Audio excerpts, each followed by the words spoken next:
Okay, so there are several determinants of demand ataupun factors affecting demand yang menyebabkan demand curve to be shifted. So the first one is price of related goods or price of other goods and services. Kedua, taste and preferences. Ketiga, income level. Keempat, seasonal factor. Kelima, size and structure of population. Keenam, expectation. Dan terakhir sekali, ketujuh adalah advertisement. So kita tengok one by one. So apa yang dimaksudkan sebagai price of related goods? Bermaksud, when price of other goods changes, the demand will change. Bukan quantity demanded ya, demand will change. Jadi demand curve can shift either to the right or left. So under price of related goods, there are two types of goods, which are substitute goods and number two is complementary goods. Apa itu substitute goods? Yes, substitute goods refers to the goods that can be substituted with one another. Maknanya barang itu, dua jenis barang, it has the same nature of use, so we can substitute ataupun kita boleh tukar. Ya, kalau tak ada barang A, kita tukar barang B sebab sama je nature dia.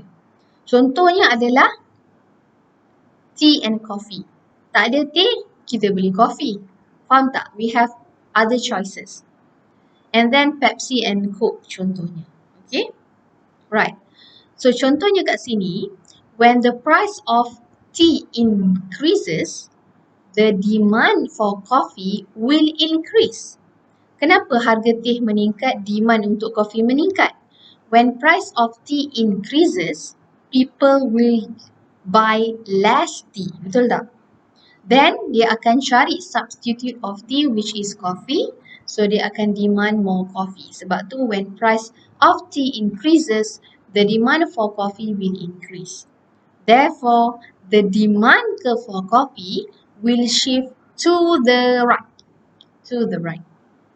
Okay. So ini nature untuk substitute goods. Right? And you can use any other example. Okay.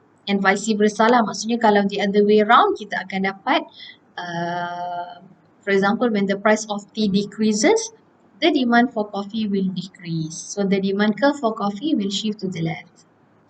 Right. What about complementary goods? Yeah, complementary good refers to the goods that are used together and complements each other. Kedua-dua barang ini digunakan secara serentak.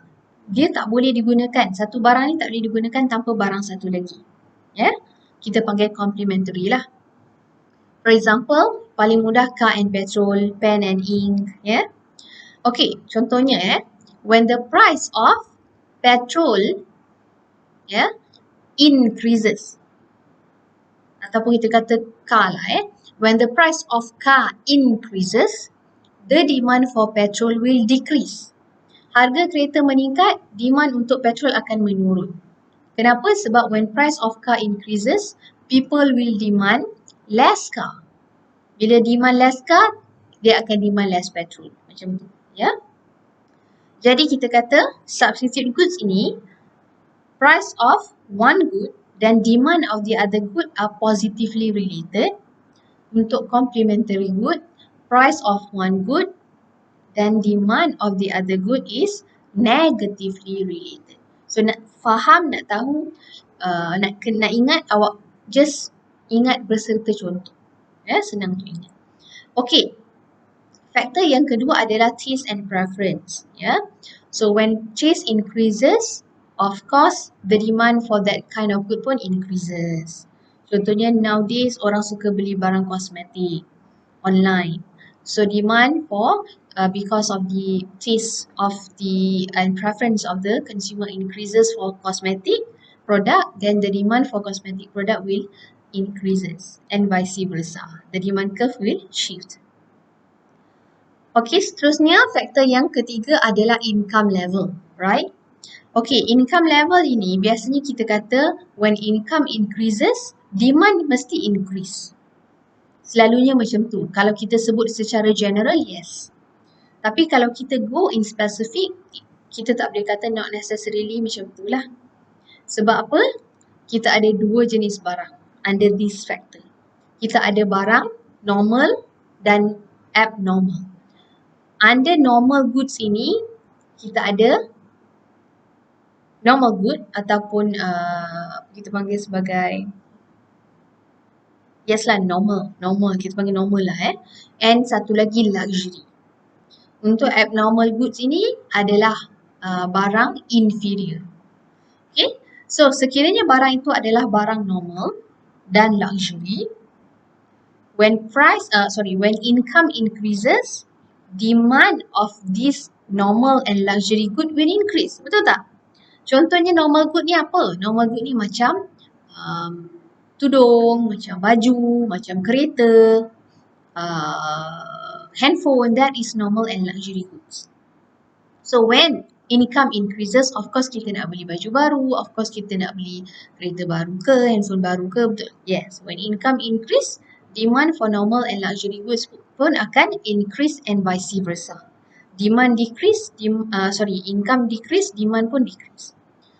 What about inferior goods? Inferior goods ni berbeza. For inferior goods, kita assume it's demanded by lower income people. Barang-barang inferior goods ni biasanya barang-barang yang low quality, macam broken rice. Harga beras yang low quality lah, lebih murah. Salted fish, ikan masin. Kemudian second hand shirt and so on. That is inferior good. Usually people yang demand adalah poor people lah.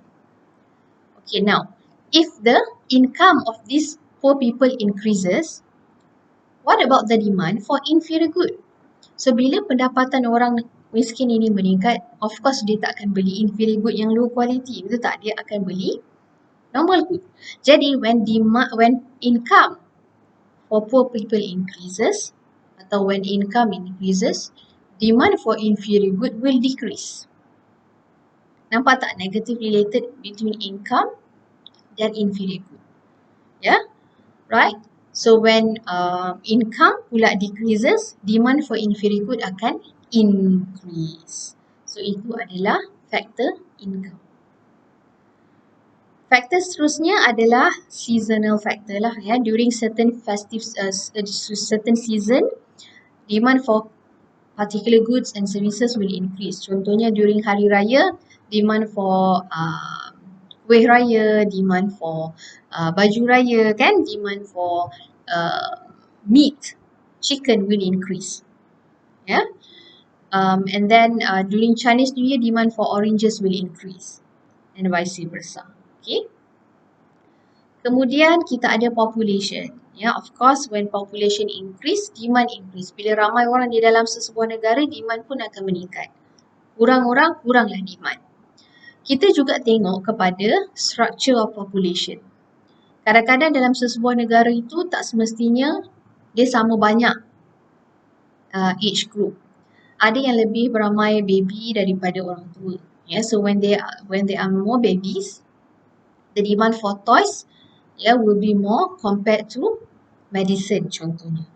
Kalau negara yang mempunyai lebih ramai orang dewasa, the demand for gadget more compared to the demand of toys contohnya. Yeah? Itu adalah structure of population. And then kita ada expectation. Untuk expectation the higher the expected future price, the higher will be the current demand. Contohnya, if we expect the price of house will increase next year, there will be more demand of house this year. Sebab tahun depan dah mahal, jadi orang akan beli more this year. Tapi kalau contohnya lagi satu pula, the price of car decreases next year, expected to be decreased next year, demand for car will be decreases this year, will decrease this year. Sebab tahun depan lebih murah, jadi orang akan membeli tahun depan. And the last one is advertisement, ya, pengiklanan lah, ya. So usually advertisement ini kenapa wujudnya advertisement? Sebab nak create awareness of the product. So the existence of product ni kita tahu berdasarkan advertisement. Bila kita tengok kekerapan advertisement tu, semakin kerap kita tengok, kita pun akan attracted to membeli lah, to buy the goods. So when advertisement increases, demand for goods will also increase, and vice versa. So that is basically the 7 determinants of demand that will change demand and will make the demand curve to shift, right? So please remember those factors sebab dia boleh masuk dalam peperiksaan.